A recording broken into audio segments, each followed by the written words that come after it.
dañuy kontaan nag vraiment ci équipe bi nga xamante ne bi ñoo fi teewoon sànq waaye nag di recevoir beneen équipe avec beaucoup de plaisir di ci dalal nag sama xarit Fatma mais Fatma sa Saint-Valentin dafa mel ne jeexagul on dirait. man février bi yëpp damay Saint-Valentin en tout cas tu es magnifique. merci justement bonne fête. merci ñu ngi lay dalal jàmm bu baax a baax ci plateau bi saa su ne bu ñu la gisee waaw faaw xel dem ci beauté te nag conseil beauté nga ñuy indil Fatma. dëgg la donc maa ngi nuyu téléspectateur RTS 2 yëpp di nuyu ñi ma bokkal plateau bi ñoom Khady sa Valentin Malcolm Aïcha di kontaan di ànd ak yéen saa su nekk te di ànd ak téléspectateur u RTS 2 yëpp saa su nekk. très très bien xam naa ne bu ci kanamee téléspectateur dinañ gis vraiment saa su ne sa table dafa am daal looy àndal dinañu xam fan la ñu jëm ak Fatma tey ci conseil beauté ñu ngi lay gërëm di la sant waaye tamit di dalal la grande saint-louisienne elle c'est Khady Didi mbokk yi saa su ne bu ñu koy gisee dañu naan bon plan mais nag xam lu ma jaaxal ci Khady Didi moom façon bon plan yu ne la ma Khady di indil en tout cas ñu ngi lay dalal jàmm c'est toujours un plaisir de te voir Khady di nuyu ndeysaan waa Ndar yëpp ñi nga xam ne ñoo seetaan. dëgg yaa xam nag lan mooy ñoo seetaan. salaamaaleykum yaa xam man tamit may kontaan toujours di bokk ak yow plateau bi di nuyu ñoom Fatma Aïcha sa Valentin Malcolm. di nuyu téléspectateur u RTS 2 yëpp di ne leen bon plan moom lu nekk la leen di indil. du fàtte dara mais am na kuy mer ci ginnaaw. mooy code maa ngi koy def benn client day bañ nga may wax la Saint-Louisienne. man nag maa ne la léegi dama yokk naa la grande Saint-Louisienne. waaw ndax mu daal la ñibbi rek. en tout cas Codou ñu ngi lay souhaiter un joyeux anniversaire c'est vrai que maintenant tu peux partir mi ngi doon fêter anniversaire am di la ñaanal gudd fan wér avec voilà tout ce qu'il y a de merveilleux sur cette terre madame Cissé Codou Mohamed happy birthday de la part de toute l'équipe de la RTS2 Malcolm. oui chérie yaa ngi lay tooñ rek fu ñu tourné ne la Malcolm. non mon ami chérie là c'était le 14 c'est fini. déggal keneen ndeysaan dama cee sonn. ndeysaan billaay ku la gis rek na la ana sa Valentine bi. mais dama ci bëgg. wallaay ndeysaan parce que ku la am Valentine. doy na Valentine ci 365 jours yëpp. Allah xalaas ma jàll fenn salaamaaleykum. nuyu naa leen. ñu ngi lay fay. maa ngi nuyu Sénégal yëpp. di nuyu ñi nga xam ne seq nañu ak ñoom liggéey bi. que ça soit caméraman yeeg ñëpp. ñi nekk itam ci ginnaaw ba liggéey bi rafetee nii honnêtement. di nuyu ñi nga xam ne bàyyi nañ seen yitte yëpp. chaque dimanche di jàkkaarloog tam-tam RTS 2. ak samedi ak samedi. waaw ak samedi ak bés yëpp. mais daal xam naa yi ci gën a neex est-ce que du lundi ak samedi si je me trompe pas. parce que man ak yow ci la ñuy toog. monsieur madame ci la ñuy doy na waar de kontaan neex na en tout cas ñu ngi kontaan parce que nag wax dëgg yàlla mbokk yi suñu nekkee ci benn liggéey ñu jàpp ci nañ ci war a jàppee voilà une complicité avec Malcolm woo ko ci Saint-Valentin bi voilà def nañu def en tout cas ñu ngi lay gërëm di la sant c'est un plaisir de t'avoir dans cette équipe. alors Fatma tey dañuy ñëw ak yow ci li nga xamante ne bi moom nga ñu indil ci conseil beauté waaye dafa fekk na tamit laata may ñëw ci yow damay nuyu sama benn xarit bu nekk de l'autre côté mais moom dañu koy nuyu rek bu ci kanamee dinañu expliquer. Seynabou maa ngi lay nuyu. comment tu vas? na nga def. sant alhamdulilah. mbaa yaa ngi ci jàmm. maa ngi ci jàmm très bien alhamdulilah. Seynabou daal xam naa ne taabal ba nga ne daal garnir nañ ko ba mu rafet léegi nag téléspectateurs yi xam naa ne du ma ci ñëw. fu mu nekk nii mais daal xam naa ne yaa ngi ci si biir émission bi dans quelques instants. incha allah merci beaucoup Seynabou. waaw ñi kontaan nag vraiment ak Fatma tey lan nga ñu indil. waaw donc tey damay defar huile de carotte. Huile de carotte. waaw. ah te bon loolu laa indi parce que yaa xam il faut toujours le souligner huile yi ñuy jaay ci marché bi. souvent dañ koy rax. du nekk huile yu baax. souvent da ngay gis ku jël benn huile jiwoo ko ne man daf ma ñuulal. ok daf ma def ay boutons wala dara. à chaque fois que c'est comme ça. saa yu la huile bi indilee loo xam ne neexu la. waaw jàppal ni huile bu bon lañ la jaay. d'accord donc du coup nag je pense que dañu war a rabattre di dellu di ko defaral suñu bopp. parce que moo gën a naturel. te mooy gën ci suñu yaram. très bien léegi nag Fatma évidemment soo waxee huile ba pare ma gis ay carottes yu nekk ci sa plateau bi ça veut dire que huile de carotte tey nga nuy du carotte bi ñuy lekk de tey moom duñ ko lekk nag tey moom duñ ko lekk. déedéet léegi tey moom duñ ko lekk donc damay defar huile de carotte. donc pour defar huile de carotte da ngay jël huile d'olive. huile d'olive waaw da ngay jël huile d'olive bi nga seet bu baax bu ñu raxul parce que dafa bëri ay façon man j'ai eu la chance dama am huile végétale boo xam ni Maroc lañ ko defaree. d'accord te boo xam ni jigéen ñi ñoo ko defar huile traditionnelle bi laa am donc kon traité wu ko bu pur bi laa am. donc am na ci marché bi. am na fi ku ci mën a am boobu moo gën. que bi ñuy jaay ci grande surface yi parce que yenn saa tamit dañ koy rax. ok voilà donc huile d'olive laa jël. ok huile d'olive laay jël. sotti ko nii. quantité bu yem rek xam nga diw bi soxlawu muy bëri. muy bëri waaw. parce que est-ce que mën nañu ko conserver après. def ci bien sûr. ok dañ koy conserver bu baax sax. d'accord def ko ci. su ma paree. ma jël samay carottes. waaw. léegi nag. Fatma carotte bi épluché woo ko de. doy de kenn du ko épluché. ah. carotte bi da nga koy raxas ba mu set. d'accord. nga gratter ko ci sa huile d'olive bi. ok waaw merci. donc moom laay gratter nii ci huile d'olive bi. ok. nga gratter si mun nga si gratter ñeent ba juróomi carotte. d'accord. donc là comme ci plateau bi la ñu nekk. moo tax ma jël lu yem rek. mais mun nga ci def carotte autant de carottes que nga bëgg. en fonction quantité bi ngay def déjà. ok d'accord. et puis itam ak foraay bi quoi. d'accord. ak. léegi man Fatma donc pour defar huile de carotte. léegi li ngay soxla mooy na nga ko waxee huile d'olive. huile d'olive. huile d'olive ngay soxla ak carotte bu ñu xolliwul. loolu rek carotte bu frais jeex na. léegi boo ko ci defee nii boo ko ci gratter nii. defe naa dina baax. boo ko ci gratter nii. waaw. mu ngi nii. boo ci gratter nii dañ koy jaxase. ok da ngay jaxase huile d'olive bi gis nga. da ngay jaxase huile d'olive bi ak carotte bi. waaw boo ko jaxasee nag. waaw nga dugal ko ci frigidaire. bàyyi ko fa ñetti fan. ñaar ba ñetti fan ba ñeenti fan. waaw voilà donc dañ koy ub dañ koy tëj indi naa bocal bi. ok da ngay jël huile d'olive bi ak carotte bi. waaw. sotti leen ci benn bocal. gis nga yëpp jaxasoo na day xaw a mel ni salade nag. waaw c'est ça que j'allais bu leen ci def vinaigre bu leen ci def vinaigre. waaye léegi boo ko bàyyee pourquoi ñu koy bàyyi 3-4 jours. pour mu macérer et puis carotte bi day yàbbi xam nga carotte dafa am ndox. ok xam nga carotte dafa am ndox. waaw. dafa am ndox ci biir am carotène am ay agents yoo xam ne dafa baax ci yaram. d'accord léegi xam nga ni ma ko defee nii. dootoo gisati diw bi. carotte bi yëpp jaxasoo na ak diw bi. doo gis diw bi dafay mélanger wu quoi. dootu amati benn liquide léegi moom ngay bàyyi nii. nga dugal ko ci frigidaire. d'accord 3 à 4 jours. 3 à 4 jours nga tëj ko. jeex na boo ko bàyyi ni 3 à 4 jours. boo paree da ngay jël da nga koy bàyyi ba mu di nga gis ni day génne ndox dina am diw bu ci génn. diw boobu ci génne nag ngay jël. nga filtrer ko. d'accord nga jël tame da nga segg ko exactement nga segg ko dindi carotte bi. jël huile bi def ko ci sa diw. très très très bien kon daal Fatma dañuy kontaan oui Aïcha. parce que man dama xam naa recette bi. oui mais man du ma râper carotte boobu. noo koy def dama koy mixer. ah dama koy mixer mais man dama ko dugal ci frigidaire bi. ok dama koy mixer boole ko ak huile d'olive bi bàyyi ko 2-3 jours. léegi moom lay jël nag de temps en temps su fekkee karité bi ma dolli pour mu xeeñ wala sama yaram soxla niin waaw ma boole ko ci. très très bien. mais man boo gisee ma recommander frigidaire bi parce que Sénégal dafa tàng. d'accord dëgg la te xam nga lekk dafay virer. donc il est recommandé peut-être bu dee période sedd. mun nga ko teg noonu. ñetti fan après nga dugal ko ci diw mais bu dee période tàngaay. je préfère je recommande. que ñu def ko ci frigidaire bàyyi ko 3-4 jours. même si da nga koy bàyyi 2 ou 3 jours de plus. ok très bien. ba diw bi génn nga utiliser. alors Malcolm gis nga vraiment li nga xam ne Fatma indil nañu ko mu am importance parce que saa su ne ci produit yi nga xam ne dañ koy utiliser je pense que ñun jigéen ñi xam nañ ci dara day am bu faux bi ak boo xamante ne bi vrai la alors mi ngi ñi indil lu nga xamante ne bi du cher ba noppi nag nekk na un produit naturel boo xam ne les mêmes effets yi la huile de carotte yi ñuy jënd ci kii bi moom la lay def te mu nekk naturel quoi. effectivement man peut-être que li nga xamante ni si rek moo ma ci gën a neex parce que ñun d'habitude yi ñuy jënd ci boutique yi parce que lii baax na ci yéen jigéen ñi mais surtout defe naa ci ñun la gën a baax parce que ñun du ñu xam ni ñu koy defaree ce qui veut dire que bii mooy gën a naturel et puis affaire yi nga xam ne war na nekk ci kaw surface ci sa peau bi je pense que fii lay gën a réagir et si je me trompe pas donc mis à part ça est-ce que ci diw kese lañ koy soxla mu yegg ci karaw je sais pas. non huile de carotte duñ ko def ci karaw. kenn du ko def ci karaw. c'est pour la peau si yaram lañ koy def. ok très bien Khady huile de carotte kon jar na jëfandikoo alors j'ai aussi une question est-ce que xale yi mën nañ ko utiliser.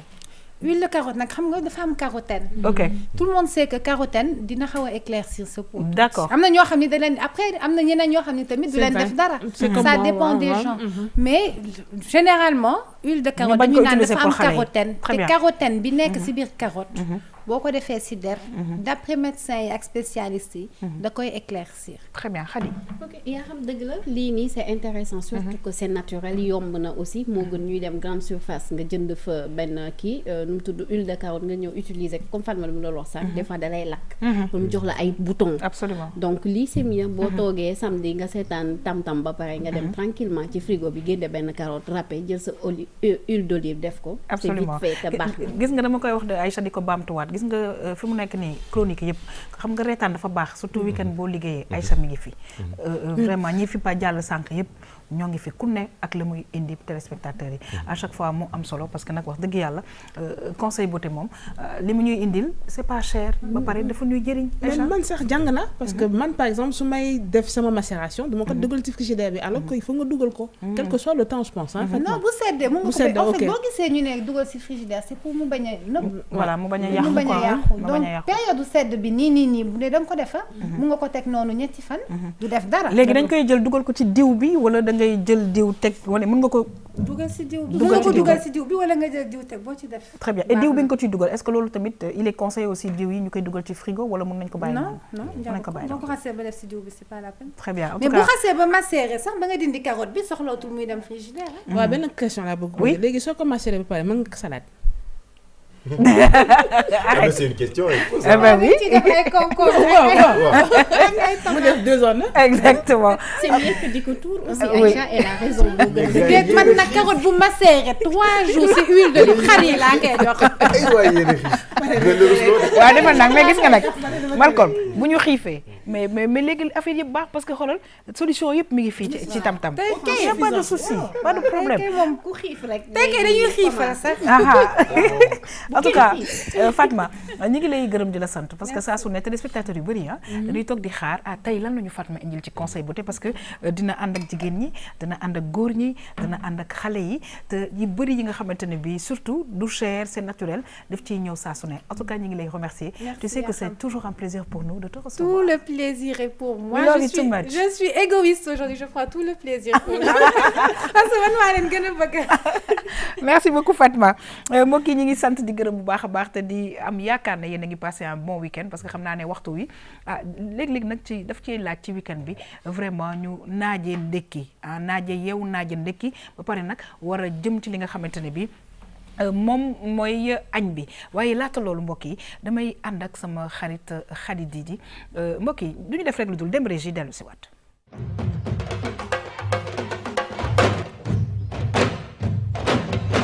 Khady xam nga man lu ma neex ci yow mooy da nga nekk koo xamante ne bi da ngay dégg.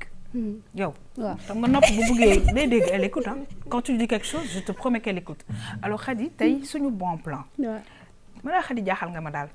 keroog yóbbu woon nga ñu fu bakkane foofu. waaw léegi yaa ngi ñuy teeroo leneen rek. waaw tey moom dama leen teeroo benn surprise te xam naa dina am ñu si kontaan torop genre Malcolm gi sànq ba tey mi ngi may xool du genre Khady gaawal nag yàkkamti nañ torop.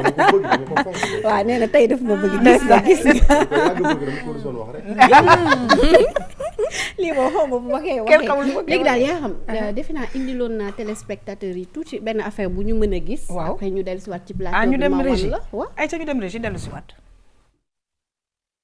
yaa ngi may suppal doo ma sëpp di ma toggal yàpp te doo ma yàpp di ma damp te doo ma dam di ma njaral sëw te doo ma sëw waay takk nga sa musuur yàgg tara sa góor jamono yi ñoom maam ba léegi takk nga sa musuur yàgg tara sa góor jamono yi ñoom maam nañu sargal delloo njukkal jigéenu Sénégal nañu sargal delloo njukkal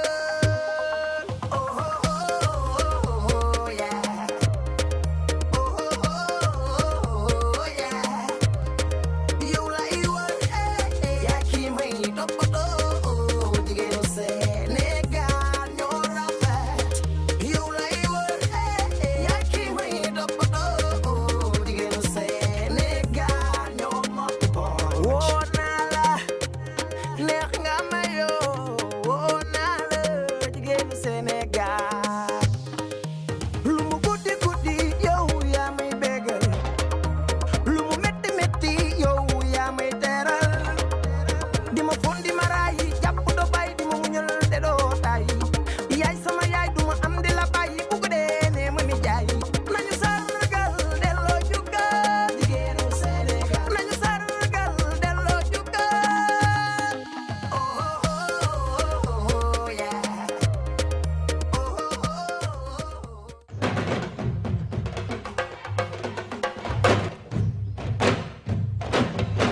ndeysaan lépp ci xeetu bon plan rek lépp ci xeetu bon plan waa Khady li nga ñu indil Khady coloré na Khady gis naa ci ay raisin Khady gis naa ci ay fraise ñu bàyyi la rek nga wax yaa xam gis nga tey waa bon plan bi moom li ma la indil war na la neex war nga am tuuti idée si li ma indi tey waaw surtout dama am xew fan yi da nga am xew kon jàppal ne sa xew yow mat na am nga xew waaw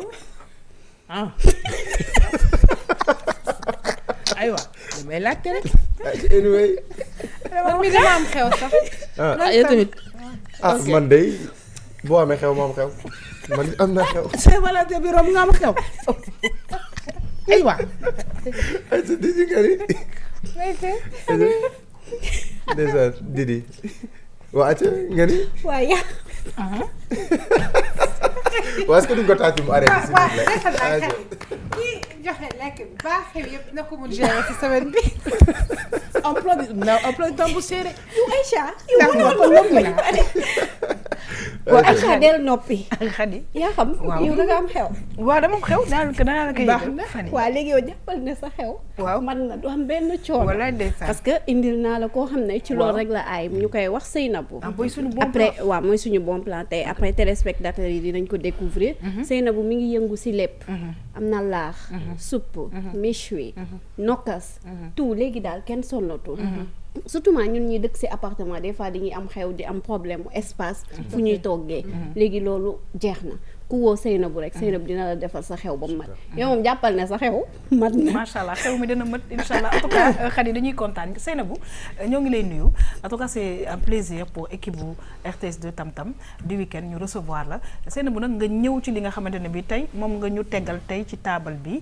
parce que daal ni ko Khady waxee tout est prêt daal lañ mën nañ ko am ci yow te nag dama gis ay variétés loo xam ne faaw nga expliquer maa ngi leen di nuyu di leen fay di leen remercier ci seen invitation di remercier Khady effectivement nu mu ko expliquer noonu la dañoo am benn concept yombalal jigéen bépp jafe-jafe boo xamante ne day nekk ci biir waañ bravo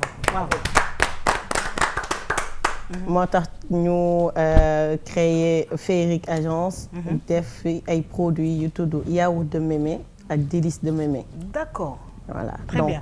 C'est des produits yoo xamante ni c'est 100% naturel déjà base bi loolu la maanaam delloo ci cosaan suñu waañ d'accord di éviter yenn produits chimiques yi pour mën a préserver suñu santé moo tax ñun ñu décider créer produits locaux yi à base de mil à base de riz d'accord et du yaourt 100% naturel d'accord 100% naturel Khady 100% naturel comme Seynabou rek ni mu ko waxee dëgg la te du tax nag jigéen ñi bu ñu xalaat ne tayal moo tax wala dara parce que am na ñoo xam tam ñu seetaan que ne léegi jigéen ñi dañ tayal duñ defati dara si kër yi mais xam comme suñu genre yi da ngay xëy suba ba jant soo di liggéey donc lii boo ko amee daf lay noppal absolument boo wàccee vite fait dem ci Seynabou mu jox la benn nokkos dëgg la da ngay ñëw mariner sa jën wala sa yàpp tranquillement togg après dem sa yoon xam mais sinon da nga naroon nekk fa war a dëbb war a nokkos ak appartement yi dëbb bi da ngay rey ba tas ba pare léegi nit ñi dañ tàmm di nekk ci marché yi ñu leen di defaral nokkos yooyu xam loo amul benn hygiène te par contre Seynabou mi gis nga wax na la ko nee na li muy def yëpp lépp ci set la ko teg ba pare c'est des produits naturels donc bon plan bi daal loolu la très bien nit ñëpp nañ dem di seeti Seynabou boo amee benn coono surtout genre fàjjee gi xam nga yi ñoo baax si ñoom tout à fait day wàcc bëgg defar benn affaire vite fait day woo Seynabou rek mu defal mais nag gis nga fa supp bi non gisaguma supp bi mais Khady moo tax ma bëgg mu xaw ñu détailler tuuti parce que Seynabou gis naa daal yoo def am na yu weex am na yoo xamante ne bi ay couleur la sànq maa ngi koy junj am na yoo xam ne dafa am fraise mais nga expliquer ñu mélange bi nga xam ne yaa ngi koy def ci li ngay proposer tey voilà donc dañuy commencer comme samedi matin la ñu wax dëgg la dafa baax pour nit yi suñu yeewoo ak coono semaine bi ñu yeewu en pleine forme tout à fait donc ñi surtout ñi nekk en couple mag yi baax na tout le temps di leen defal lu tàng seen biir absolument muy ibbi seen biir journée bi mën a démarrer avec beaucoup de calories et beaucoup de bonnes choses moo tax boo gisee suñu cosaan ñun Sénégal tàmm nañ di defar laax dëgg la mais façon bu nekk moo am donc dafa am laax bi nga xamante ne araw la à base de araw. laaxu araw waaw kon ñu xool ko parce que c'est important ñu xool lii laaxu araw mais laax bi xumb na de. waaw ah. waaw dafa nekk laaxu araw. waaw mais tout le temps il faut diversifier. d'accord. il faut ngay apporter benn touche personnelle si li ngay def. ok ba pare def benn métissage. parce que boo gisee raisin abricot fruits secs yi. ok c'est des produits venant de l'Orient. mbaa du cher trop. non du cher du cher. d'accord li may wax ni c'est important. du cher léegi bu ñu jógee ci laaxu araw bi am na leneen lu nga xamante ne mi ngi ci côté parce que côté Aïcha la nekk donc man du may séen rek waaw li ci topp lan la. bii moom laaxu ceeb la. ah ça c'est génial j'aime bien laaxu ceeb. waaw dañ ko araw. très bien parce que mën nañ ko defee différentes manières. am na ñoo xamante ni sunguf bi la ñuy jël. am na ñoo xam ne dañ koy araw ba pare. donc ñun dañuy préférer araw ko. mooy quantité bi comme ni grain yi. ok moo nekk fii tamit. donc day permettre nit ki muy sentir comme goût laax. ok sauf que ceeb lay doon. ah voilà ok. après ñu am nag sànqal. laaxu sànqal bi nga xamante ni tamit à base de mil la. dëgg la. boo xamante ni tamit day neexal différentes variétés yi ngay defar ci kër gi. waaw nga am yoo ci teg nag. gis nañ raisin bi. ak lan nga ci def. abricot. waaw am na pruneau. am na fruits secs am na cerise. très bien léegi ci biir loolu parce que nag wax dëgg yàlla Khady laax bu ñu defaree sànqal bi wala ceeb bi wala araw bi waaye nag laax dafa am soow nag Khady. waaw dina la wan soow bi tamit. nañ dem mu wan la soow bi.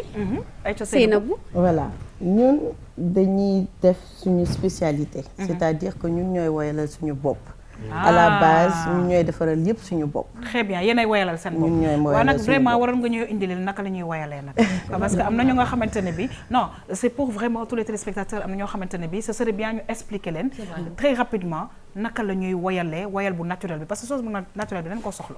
waaw xam nga booy woyal il faut juste du lait en poudre. d'accord de l'eau waaw. et des essences naturelles. waaw moo daal pëndaxu meew. pëndaxu meew ndox ak yi nga xamante ni moo koy indil goût naturel bi mooy genre feuille de vanille. d'accord. cannelle yi nga xamante ni mooy indi. saveur particulier bi noo koy nga bëgg. defaree rapidement da ngay jël kii bi. da ngay jël kii bi meew bi. def ko ut sa ndox mu tàng.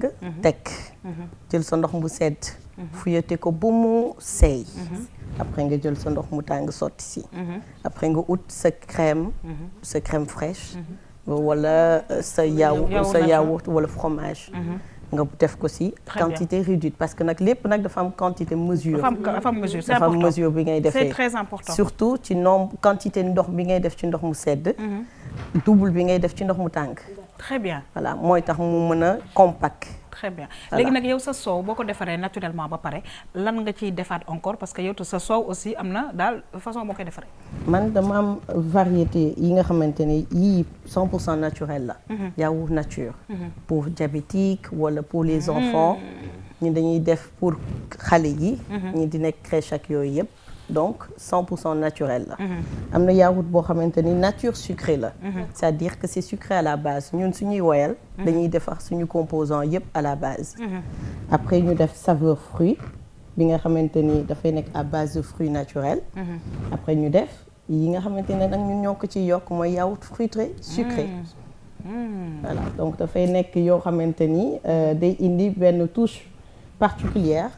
si ku nekk li ngay liggéey. très très bien en tout cas laata ñu dellu si Khady Malcom mu mel ni daal saa su ne jigéenu Sénégal.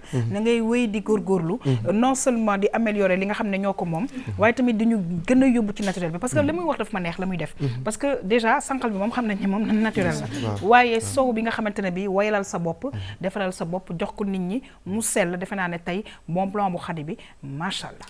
macha allah xam nga du formidable faratidable la dafa yàgg di def lu baax. produit yi ñu findi yëpp daanaka fii la ko cité fii lañ koy defaree. di ngeen ree ba sonn. consommer sénégalais. xam nga la moom ci gën a neex. fi nga xam ne fa lañ doon foogee benn produit muy ceeb. ngeen di ko feneen. dëgg la soo bi niñ ko doon wayalee. ngeen wayalee ko noonu mais ngeen yokk ci leneen. xam nga des fois bu ñuy demee tam ci yenn grande surface yi di jënd ay soow wala dara mais je pense que lii. ku ko utiliser. xale yi xam nga des fois dañuy gis ay publicité ñu naan meew bi boo ko naan di nga am doole marketing la. mais lii defe naa dara góonu koo gën. ci famille yëpp du ko jëfandikoo xoolal surtout nag léeg-léeg comme amuñu temps tamit wax dëgg yàlla week-end bii nga xamante ne bii téléspectateurs yi yaa ngi seetaan mais servir ñun sax d'ailleurs dañ ñuy commencé non mais xam nga la aussi un peu de quand même non xam nga la moo ci gën a garaaw soxna si instant yaa ngi def li ñu naan crime contre l'humanité bon non du caaxaan parce que chrétiens yi uy ma suñu mbokk chrétiens yi ñu ngi ci weerum koor nga tegal leen lii samedi est-ce que xam nga ñaata milliards de sénégalais ci seen àdduna bi yëpp nga yàq seen koor soxna si waaw mais pour ndogu pour ndogu non c'est que Malcolm il faut ngeen comprendre Malcolm parce que li ko dal moo ma dal ndeysaan je suis échoquetifiée billahi man je suis touché là je suis ébahi je suis au bout de moi-même parce que waaw vas-y déjà li muy wone dafa rafet. oui c'est joli. c'est très beau et ça donne envie. parce que dafa neex lekk moo ko may dafa neex. et c'est consommé sénégalais léegi nag du ñu def lu dul nga. oui on a commencé à servir non. waaw voilà waaw ñu xool ci plateau bi. et puis nag aussi autre chose parce que tamit saa su ne Khady bon plan bi ñu indi dafay gën a yombalal jigéen ñi. te moom mi ngi koy wax sànq. am na tamit ay nokkos est-ce que mën naa am benn affaire yooyu nga teg foofu noonu. pour ñu xool am na non plateau bi affaire bi noonu. waaw voilà. am na sauce verte. voilà léegi li nekk fii nan ak lan la. am na sauce verte sauce ail. lan ak lan la am na sauce verte. waaw am na sauce ail ak sauce barbecue. waaw sauce barbecue léegi comme amuñu yooyu noonu ñu koy mélanger. non mën nga ko mélanger ak pain. mën nga ko mélanger ak pain. voilà ça se déguste très bien. waaw indil rek aywa indil voilà. waaye mburu yi doon la ko ñu sant Cissé ak ñu sant Dramé. waaw am jëlal benn ñu nga mos. Khady am. voilà si yaa xam. jëlal bien sûr ay. yow bëgguloo. yow bëgguloo. xam nga man sama appétit du ma lekk lu bari. man Aïcha daal gis nga Aïcha man ni nga ko xoolee nii rek dafa suur moom da nga xool rek suur. dafa xool rek suur. yow Fatma da ngay nelaw. waaw du ma lekk. ndeysaan. très bien en tout cas Aïcha ci biir loolu damaa bëgg parce que dafa am ay invités yu yegg si. léegi da ngay xool Aïcha sax laa bëgg mu mos affaire bi. waaw non moi ça me dérange. waaw vas-y. Aïcha mosal affaire bi voilà. Aïcha boobu dafa mel ne mooy sauce ail bi. ban bi Seynabou bi mooy lan bi mu yore nii. sauce ail bi après sauce barbecue am na bi. ail. waaw sauce verte. sauce waaw barbecue bii si kanamam mooy sauce ail bi. bi ci wetam gauche sauce barbecue après sauce verte. très bien alors Aïcha tu vas goûter nous dire comme ça ci loolu lañ lay tàggoo Aïcha di kontaan rek saa su ne ok et tu vas nous dire Malcolm tu peux essayer. voilà c'est bon. c'est pas bon c'est excellent. c'est vrai le mélange là. oui te nag boo ko defee fi nga ko war a def mu gën a neex. Aïcha ñu ngi lay remercier saa su ne dañuy kontaan di la souhaiter en tout cas un excellent week-end. laax bi nag. et non laax bi yow duñu ko lekk fële. fële nga koy lekkee. bon appétit. merci beaucoup kon nag mbokk yi ñu wéyal émission tam-tam bi ñëw nag voilà suñu xarit dina fi toog Seynabou ci bon plan bi parce que nag faaw ñu won leen vraiment li nga xamante ne moom la ñu indil tey Khady muy ay laax ak yooyu. Madame Régie dellu si waat bu ko defee te dire au revoir. à tout de suite bon week-end au revoir. au revoir. ok merci beaucoup donc Aïcha kon ñu continuer le temps de recevoir suñu.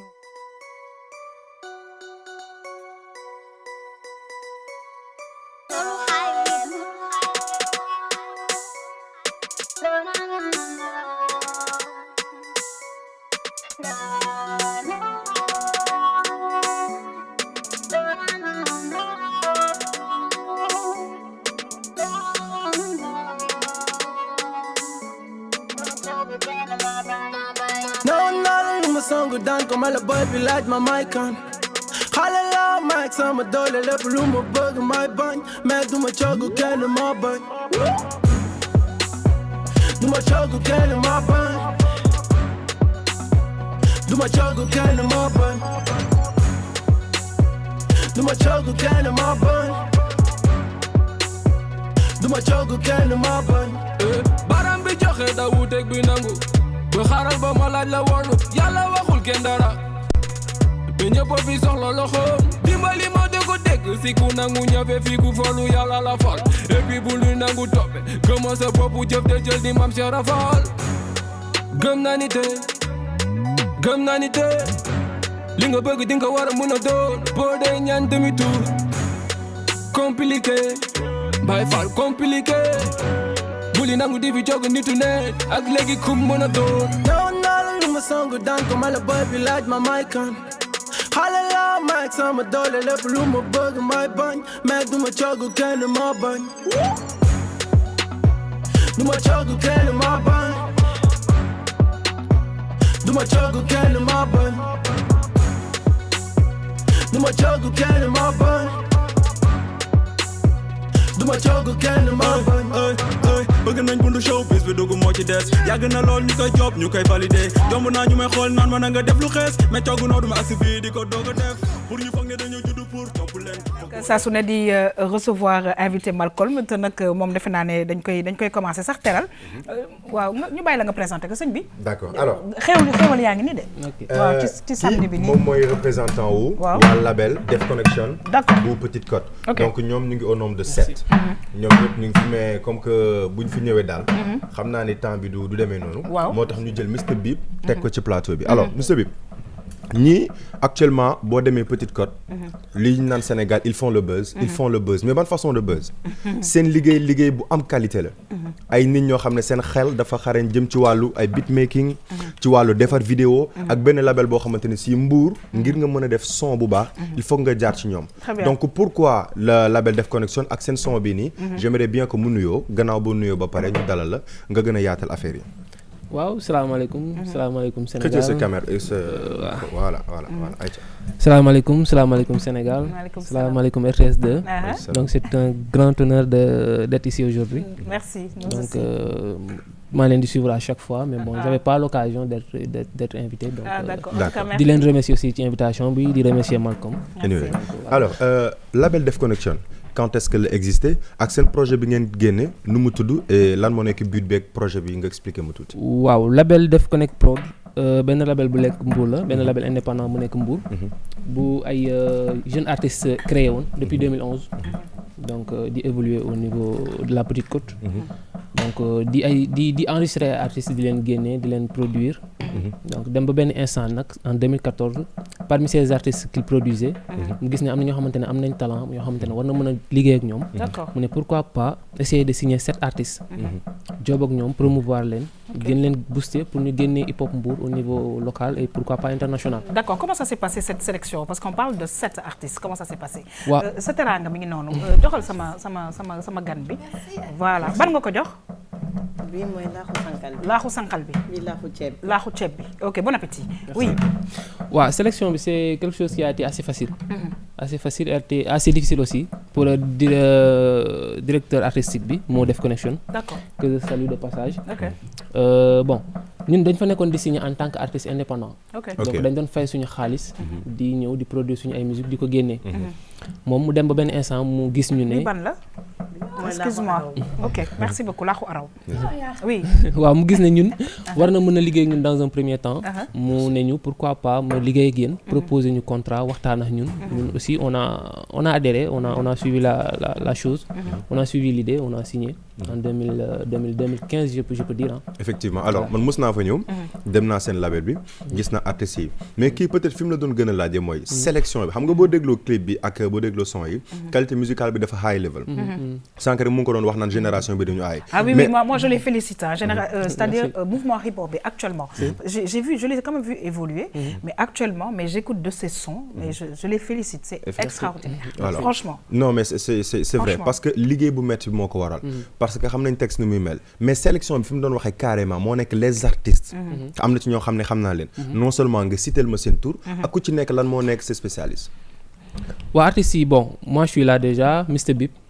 am na ñi nekk ci biti y a Mourat oui. oui y a Mary Sister Mary. waaw la seule et unique fille qui est dans le borom voix bi normal. voilà borom voix bu neex bi Marie. y a aussi Biblio et El Badi ñoom ci groupe lañ nekk quoi ñoom ñaar ñoo formé benn groupe ci label bi aussi lañ nekk. y a aussi Met Ziz. y a aussi Paul Bouhaï. alors lii moo composé biti. alors lii album la wala mixtape wala lan la. bon album la. album la dans sa confection dans sa réalisation. dans sa chronologie lépp idée wu album lañ ko def mais nekkul loo xamante ne exclusivement dañ ko jaay quoi. mais production album dafa métti parce que instrumental ak lépp fan la ñu defaree 100% lépp mastering beeg tout. waaw mastering bi c'est au niveau de Mbour ah. mastering bi mix yi lépp clip bi ñun ñoo ko job biti ñun ñoo ko defaral suñu bopp. donc lépp made in Petite Côte la. waaw made in Petite Côte made in comment se passe le mouvement hip-hop justement fële ca Petite Côte. waaw ça évolue mais bon pas à grands pas. ok pour être franc quoi. D'accord. Voilà ça évolue mais pas grand pas moo tax du l'idée sax de réunir artistes yi yëpp parce que ñun boo xool ñun ñu ngi doon def suñu ay projet bon directeur artiste bi mu ngi doon génne artiste bu nekk ak sa projet mu ngi leen doon génne quoi. Donc man j'ai eu récemment à faire benn EP. Keneen ak keneen mu ngi doon génne ay mixtape jot nañ génne mais pour cette année-ci 2018 bi dañuy réunir suñu ay forces génne album. Parce que gis nañ ni hip hop Mbour am na foo xamante ne ni àggu fa quoi. Donc ñu ne donc dañuy jéem a réunir suñu ay forces. jéem a relever le défi quoi. D'accord mais juste pour finir. parce que gis nañ actuellement les Mbourois. bon comme yeneen rappeurs yëpp. ni ngeen di songee Dakar parce que xam ngeen ni fi moo nekk noyau pour business bi. sànq maa leen doon dégg ci coulisses yi ngeen di wax ay waxu Sorano et cetera. mais avant ça pour que ngeen conquérir seen milieu. mu nekk Mbour. yan moo nekk projet est-ce que préparé ngeen ay tours mais mis à part ceci. lan moo nekkaat derrière est-ce que préparé ngeen ay clips pour mën a actuellement rejoindre ñi nga xam ne ñu ngi nekk ci sommet bi.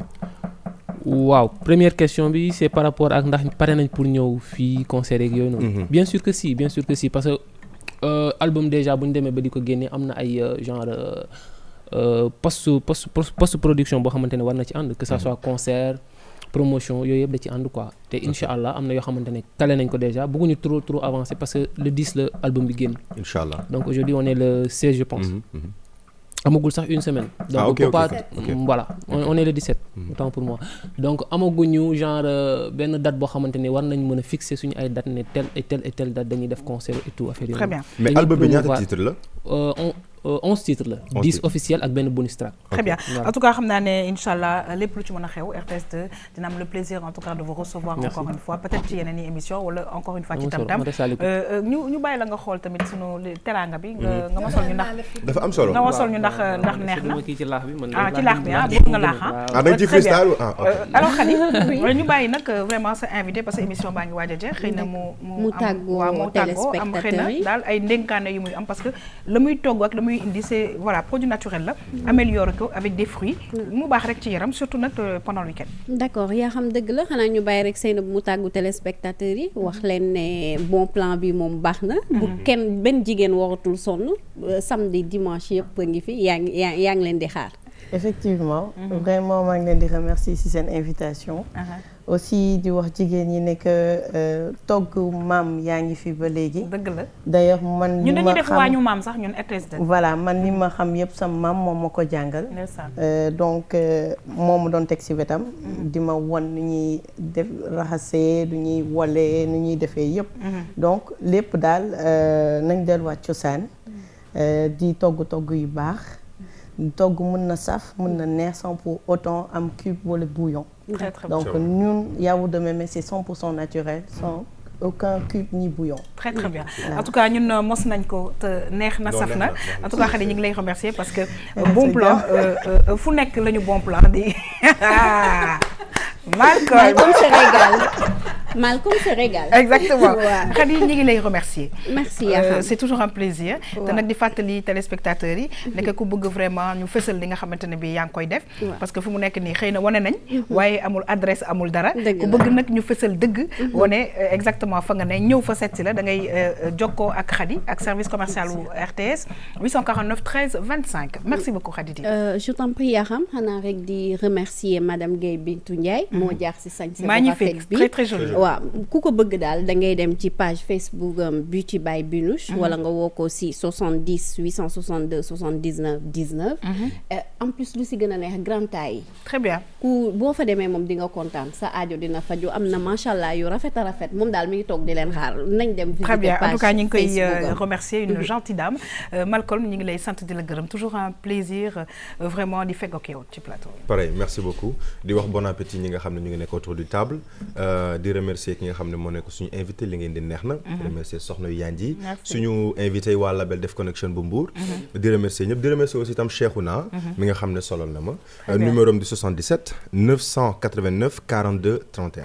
voilà kon ñi nga ñuul ñu bu baax a baax waa Mbour di leen souhaiter vraiment bonne continuation. yal na yàlla barkeel. amiin amiin merci beaucoup Fatma toujours un énorme plaisir de te recevoir vraiment ñu ngi lay sant di la gërëm. merci Yakham maa ngi sant di gërëm téléspectateur u RTS 2 yëpp di leen wax ni damay kontaan di ànd ak ñoom samedi bu nekk ci conseil beauté. merci beaucoup vraiment Seynabou ñi ngi lay remercier di la souhaiter bonne continuation te nag wax dëgg yàlla RTS 2 képp ku nga xamante ne bi femme entrepreneur wala ngay entrepreneur tout simplement dañuy kontaan di fësal li ngay liggéey di ñaan yàlla lépp barkeel et voilà bonne continuation Seynabou. merci beaucoup ça a été un plaisir mbokk yi maa ngi leen di gërëm man tamit di gërëm Mariama Magasuba mi nga xam ne saa su ne mooy jaar ci sañse bi di fàttali numéro téléphone am 77 634 44 11 mi ngi nekk fële ca Padoua Builders villa numéro H56 en tout cas daal li ma mën a xam mooy la ma jot a mos ci ayta leen quand même ñu jot a mos vraiment ci ma seexal la chérie mon amour waaw comme ñu demaale ko ah ñu demaale je vous donne rendez-vous inchallah très bientôt sur la RTS 2 au revoir.